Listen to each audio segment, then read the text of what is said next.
আমরা আজকে কানেকশন করতে যাচ্ছি কসপেট ট্যাঙ্ক M2 এই স্মার্ট ওয়াচটি। তো আমরা যদি ওয়াচটি ওপেন করি তাহলে এখানে কিন্তু ল্যাঙ্গুয়েজ আসবে ইংলিশ, চাইনিজ, তারপর নিচে কিন্তু বাংলা অপশনও আছে, আপনি চাইলে এটা বাংলাও করতে পারবেন। তো আমি এটাতে বাংলাতে ক্লিক করে দিলাম। তো এটা কিন্তু বাংলা ভাষা অলরেডি হয়ে গেল, আর এটা কিন্তু বাংলা সাপোর্ট করে। তো এটার টাইম ঠিক করতে এবং আপনি ওয়াচটি ইউজ করার জন্য একটা অ্যাপস ইনস্টল দিতে হবে। অ্যাপটির নেম হচ্ছে কসপেট ফিট, বা আপনি QR কোডও করে নিতে পারবেন। তো আমি এখন এটাতে কসপেট ফিট আমি অলরেডি ইনস্টল করে ফেলেছি, আমি এটা ওপেন করে ফেলবো। ওপেন করার পর ব্লুটুথ অ্যালাউ করতে বলতেছে, তারপর আপনাকে কিন্তু লগ ইন করতে বলবে। তাছাড়া উপরে কিন্তু ইগনোর অপশন আছে, ইগনোর করেও কিন্তু আপনি করতে পারবেন। তারপর নেম, বার্থডে, হাইট, ওয়েট সব কিছু দিয়ে এই অপশনটা আসবে আপনার অ্যাড এ ডিভাইস, তখন আপনি অ্যাড এ ডিভাইসে ক্লিক করবেন। তারপর ট্যাঙ্ক M2 এটা পেয়ে যাবে, এটাতে ক্লিক করে দিলাম।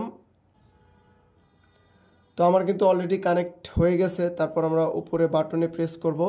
তো আপনারা দেখতে পারতেছেন অলরেডি আমার কিন্তু ইন্টারফেসটা চলে এসেছে। তো সবার উপরে আমরা দেখতে পারতেছি ওয়াচ ফেস কিন্তু আমি চাইলে এখান থেকে চেঞ্জ করতে পারবো, বা মাই ডাইল, কাস্টম ডাইল, আপনি আপনার নিজের ছবিও কিন্তু এটাতে দিতে পারবেন। তারপর আবার ব্যাকে গেলাম। তারপর হচ্ছে কল রিমাইন্ডার, এই যে এটা আপনাদের অফ থাকবে, এটা আপনি অ্যালাউ করে দিবেন। আমি অ্যালাউ করে দিলাম, ব্যাকে গেলাম। তারপর SMS রিমাইন্ডার, এটাও অ্যালাউ করে দিবেন। তারপর নিচে আছে অ্যাপ রিমাইন্ডার, এটাও অ্যালাউ করে দিবেন। তারপর আপনাদের যা যা নোটিফিকেশন দরকার সব কিছু কিন্তু অ্যালাউ করে দিতে পারবেন এখান থেকে। তারপর আবার ব্যাকে গেলাম। তারপর উপর থেকে সোয়াইপ করব, সোয়াইপ করার পর ব্লুটুথে ক্লিক করে ধরে রাখবো।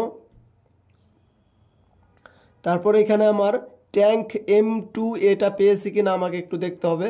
তো আমার কিন্তু অলরেডি পেয়ে গেছে নামটা, বা কানেক্ট হয়ে গেছে। তারপর কন্ট্যাক্ট শেয়ারিং এটাতে অ্যালাউ করে দিব। তারপর ব্যাকে চলে গেলাম। তো আমার কিন্তু অলরেডি কানেকশন হয়ে গেছে। আপনারা ঠিক এই সিস্টেমে ওয়াচটি ফোনের সাথে কানেকশন করবেন। তাছাড়া আপনাদের স্মার্ট ওয়াচে যে কোনো প্রবলেম হলে আমাদের সাথে যোগাযোগ করতে পারেন, ইনশাল্লাহ আমরা সলভ করার চেষ্টা করব। তো ভিডিওটি এ পর্যন্তই, আশা করি সবার কাছে ভালো লেগেছে। ভালো লাগলে অবশ্যই সবাই লাইক করবেন, কমেন্ট করবেন এবং সবাই সাবস্ক্রাইব করবেন। তো সবাইকে ধন্যবাদ।